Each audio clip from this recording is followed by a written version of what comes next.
அரச சொத்துக்களை தவறாக பயன்படுத்தியமை உள்ளிட்ட 3 குற்றச்சாட்டுகளின் கீழ் முன்னாள் அமைச்சர் ஜான்ஸ்டன் பெர்னாண்டோவின் மகன் ஜொஹான் பெர்னாண்டோ மற்றும் முகமது ஷாகிர் ஆகியோர் கைது செய்யப்பட்டனர். இதனிடையே முன்னாள் அமைச்சர் ஜான்ஸ்டன் பெர்னாண்டோவை கைது செய்வதற்கான விசாரணைகள் ஆரம்பிக்கப்பட்டுள்ளதாக போலீசார் தெரிவிக்கின்றனர். அவர் தங்கியுள்ள இடத்தை கண்டறிவதற்கான இயலுமை இதுவரையில் கிடைக்கவில்லை என போலீசார் கூறினர். சில போலீஸ் குழுக்கள் அவரை கைது செய்வதற்கான தேடுதல் நடவடிக்கைகளை முன்னெடுத்துள்ளன. முன்னாள் அமைச்சர் ஜான்ஸ்டன் பெர்னாண்டோ உள்ளிட்டோருக்கு எதிராக ஏன் இந்த குற்றச்சாட்டு முன்வைக்கப்படுகின்றது? அரச சொத்துக்களை முறைகேடாக பயன்படுத்தியமை, அரச அதிகாரிகளை தவறாக வழிநடத்தியமை, தவறான தகவல்களை வழங்கியமை, எத்தனால் உரிமத்தை பெறுவதற்காக அரசாங்கத்தின் வரிப்பணத்தை ஏமாற்றுதல், நிதி தொய்தாக்கல் செயற்பாட்டில் ஈடுபட்டமை உள்ளிட்ட குற்றச்சாட்டுகள் சந்தேக நபர்களுக்கு எதிராக சுமத்தப்பட்டுள்ளன. இது என்ன சம்பவம்?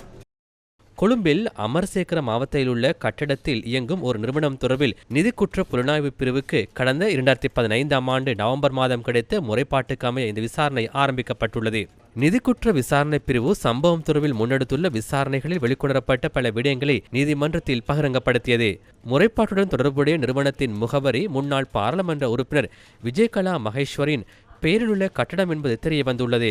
அவர் முன்னாள் அமைச்சர் ஜான்ஸ்டன் பெர்னாண்டோவின் மகன் ஜொஹான் பெர்னாண்டோவுக்கு அந்த கட்டடத்தை வாடகைக்கு வழங்கியுள்ளார். இந்த முகவரியிலுள்ள கட்டடத்தில் பல வர்த்தகங்கள் முன்னெடுக்கப்படுகின்றமை பதிவு செய்யப்பட்டுள்ள போதிலும் அது தொடர்பில் சந்தேக நபர்கள் கட்டடத்தின் உரிமையாளருக்கு அறிவிக்கவில்லை என்பது விசாரணைகளில் தெரிய வந்துள்ளது.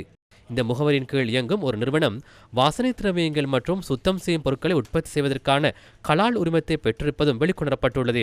அந்த அனுமதி பத்திரத்தை பயன்படுத்தி 60,000 லிட்டர் எத்தனால் இறக்குமதி செய்யப்பட்டுள்ளதுடன் மேலும் 60,000 லிட்டர் எத்தனால் உள்ளூர் சந்தையிலிருந்து பெறப்பட்டுள்ளது.